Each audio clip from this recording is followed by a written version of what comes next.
beliau itu adalah bapak kita. Kalau pasangan hidup, suami atau istri, itu kita yang milih. Tapi kalau orang tua, itu yang milihkan Allah. Ya, yang milihkan Allah. Seandainya kemudian tidak cocok dengan kondisi orang tuanya, itu pilihannya Allah.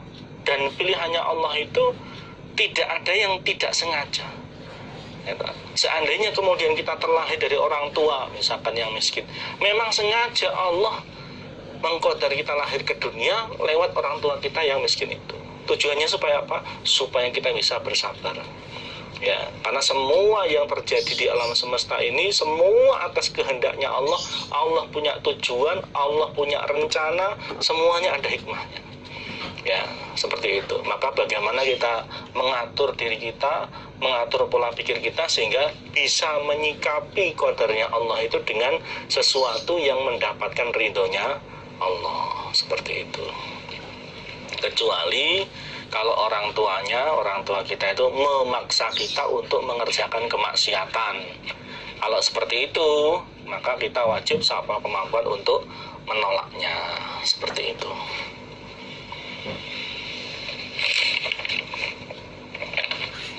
Hadatsani Abu Thahir akhbarona Abdullah ibn Wahbin akhbaroni Laits an Ubaidillah ibni Abi Ja'far an Hamzah ibni Abdullah ibni Umar anahu sesungguhnya Hamzah iku sami'a mendengar siapa Hamzah abahu pada bapaknya Hamzah yaitu Abdullah ibni Umar. Yaqulu berkata siapa bapak, berkata siapa Abdullah bin Umar. Qala bersabda siapa Rasulullah sallallahu alaihi wasallam. Ma yazalu tidak henti-henti, ma yazalu tidak henti-henti. Siapa ar-rajulu seorang laki-laki yas'alu minta siapa rajul an-nasa pada manusia, pada orang lain. Hatta ya'tiya sehingga datang siapa rajul, hatta ya'tiya sehingga datang siapa rajul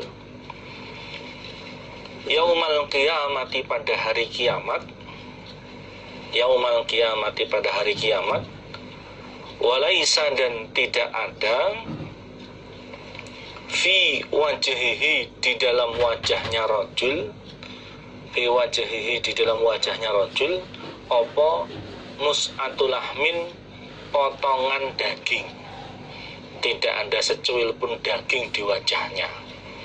Ya. Nabi bersabda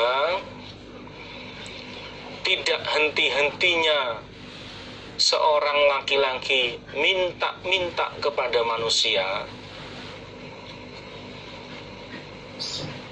sampai besok pada hari kiamat dia datang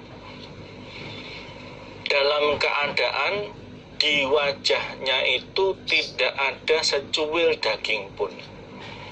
Ya, artinya berarti dia kondisinya cacat, tidak sempurna. Kondisinya yang cacat di hari kiamat ini menunjukkan pertanda jelek baginya. Pertanda kalau hisapannya jelek, pertanda kalau dia akan menjadi ahli neraka.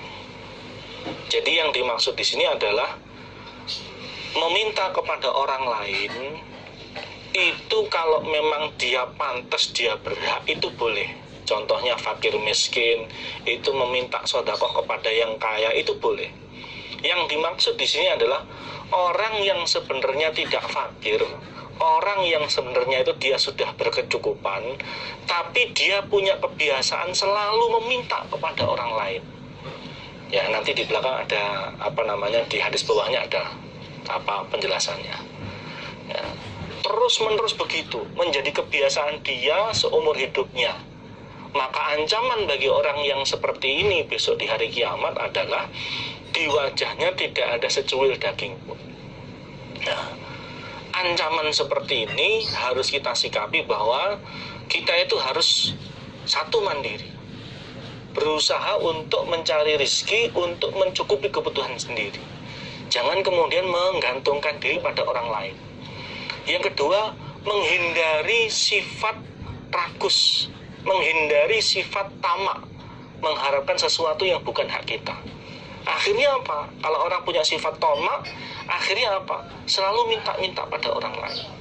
Apakah itu mintanya dengan sengaja, dengan terang-terangan, atau mintanya itu dengan bahasa yang halus, dengan sindiran-sindiran. Ya, seperti itu. Sama saja. Hukumnya sama saja, ancamannya sama saja. Ya, seperti itu. Ini kalau mintanya kepada orang yang tidak punya kewajiban untuk meramut dia. Kalau mintanya kepada orang yang memang punya kewajiban untuk meramut dia, itu memang haknya. Contohnya seorang anak minta sesuatu kepada bapaknya yang memang bapaknya punya kewajiban untuk meramut dia. Seorang istri minta kepada suaminya yang memang suaminya itu punya kewajiban untuk meramut istrinya tersebut. Itu tidak apa-apa. Tapi kalau minta kepada orang lain yang memang bukan peramutnya dia, bukan orang tuanya, bukan walinya, dan kondisinya dia itu sebenarnya sudah cukup, tidak fakir, tidak kekurangan, maka ancamannya seperti ini. Ya.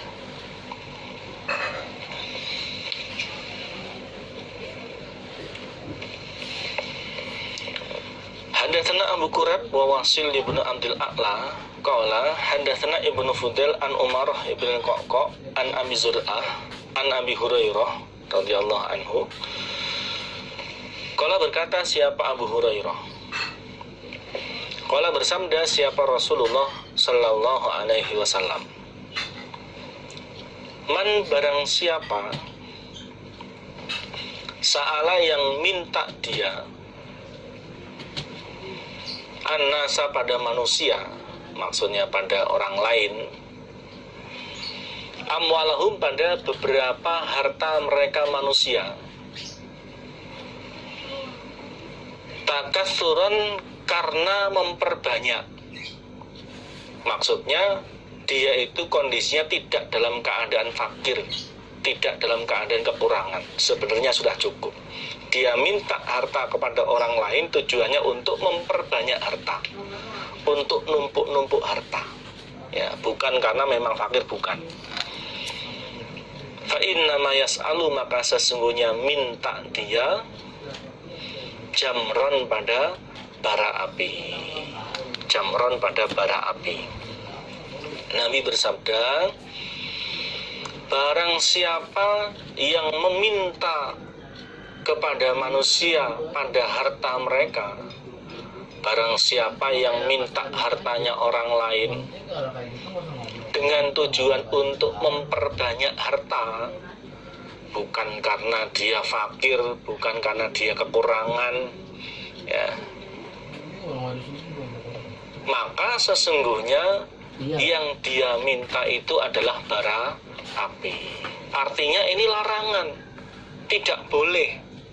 Maka digambarkan seperti dia itu minta bara api. Memang kelihatannya dia senang karena bertambah hartanya, bertumpuk-tumpuk hartanya, tapi ketahuilah sesungguhnya itu adalah ancaman, ya, mandorot yang akan menjadi ancaman bagi dia besok di hari kiamat. Kalau sudah tahu begitu, maka fal yastaqillah, maka hendaklah menyedikitkan dia. Maksudnya menahan diri untuk tidak melakukannya lagi. Ya, berusaha untuk menahan diri untuk tidak lagi minta hartanya orang lain dengan tujuan untuk memperbanyak.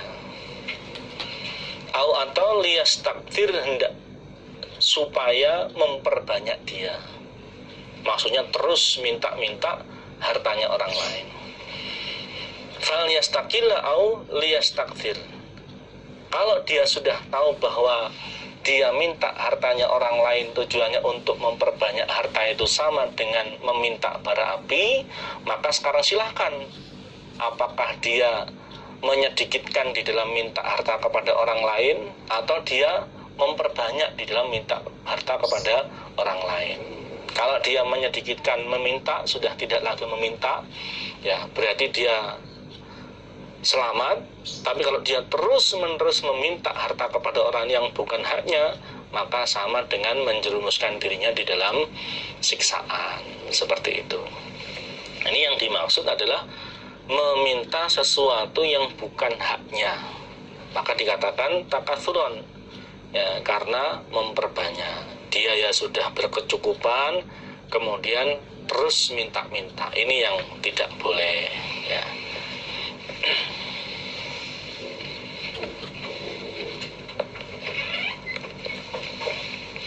Wa haddatsani Abu Quraib, yaitu Muhammad ibnu Ala, haddatsana Abu Usamah, haddatsana Fudail ibnu Marzuq, haddatsani Adi ibnu Thabit an Abi Hazim an Abi Hurairah.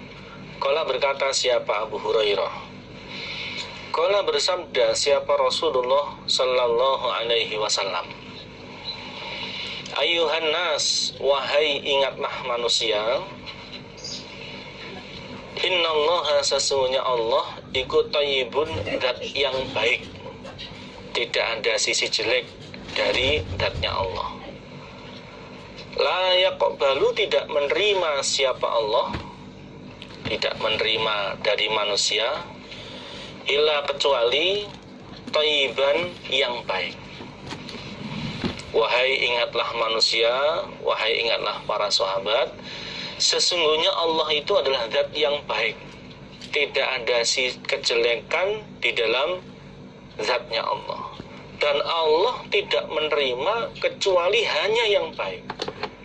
Maksudnya Allah tidak menerima dari manusia, ya, berupa zakatnya, berupa sedekahnya, kecuali yang baik, ya. Artinya bahwa kalau manusia berzakat, orang sedekah pada orang lain, yang ini niatnya karena Allah, yang diterima oleh Allah, yang diberi pahala oleh Allah dengan pahala yang sempurna, itu adalah sesuatu yang baik yang dizakatkan, sesuatu yang baik yang disedekahkan. Kalau zakat sengaja diambilkan yang jelek, maka pahalanya tidak akan sempurna.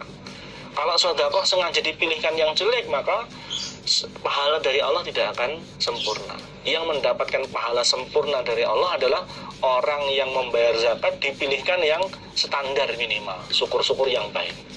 Orang sedekah standar minimal, syukur-syukur yang baik, jangan dipilihkan yang jelek. Wa innallaha, dan sesungguhnya Allah, iku amara, perintah siapa Allah, al-mu'minina, pada orang-orang iman, bima, dengan apa-apa, bima, dengan apa-apa, amaro, yang perintah siapa Allah, bihi, dengan ma, al-mursalina, pada para utusan. Dan sesungguhnya Allah perintah pada orang-orang iman dengan apa-apa yang Allah perintahkan kepada para utusan. Allah memerintahkan pada orang iman dengan apa-apa yang Allah perintahkan pada para utusan. Artinya, sesuatu yang Allah perintahkan pada para utusan, walaupun khitabnya yang diajak bicara itu adalah para utusan, maka perintah tersebut, hukum tersebut juga berlaku bagi umumnya orang iman. Nah, contohnya di dalam ayat ini, faqala, maka berfirman siapa Allah, ini kalau firmannya Allah, atau faqala, maka bersabda siapa Nabi, mencontohkan perintahnya Allah yang dimaksud di atas. Ya ayyuhar rusulu, wahai para utusan, di dalam surat Al-Mu'minun ayat 51, kulu, makanlah kalian, minat thayyibati, dari beberapa yang baik, maksudnya yang halal, yang dihalalkan oleh Allah. Wa'malu, dan beramalah kalian, sholihan, pada amal yang baik. Wa'malu, amalan sholihah. Ini sesungguhnya aku Allah, bima, dengan apa-apa, ta'maluna, yang mengerjakan kalian, ta'maluna, yang mengerjakan kalian, iku alimun, maha mengetahui.